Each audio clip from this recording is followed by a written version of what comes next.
વડોદરાના national highway 48 પરથી અવારનવાર વાહનોમાં પશુઓની હેરાફેરી કરાતી હોય છે, ત્યારે તાજેતરમાં ગોલ્ડન ચોકડી પાસેથી પશુઓ ભરેલો ટેમ્પો હરણી પોલીસે પકડ્યો હતો. ત્યારે ફરી એક વખત કપુરાઈ ચોકડી પરથી કતલખાને લઈ જવાતા પશુ ભરેલો ટેમ્પો ઝડપાયો હતો.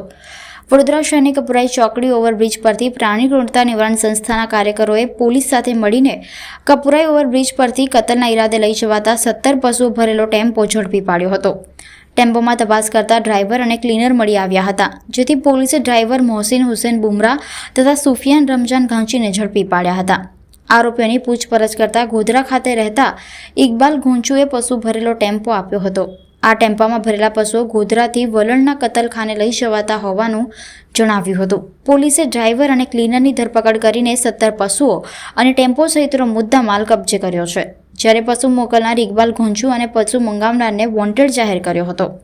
પોલીસે ટેમ્પોમાં ખીચોખીચ બાંધેલા પશુઓને છોડાવીને દરજીપુરા પાંજરાપોળ ખાતે મોકલી આપવામાં આવ્યા છે.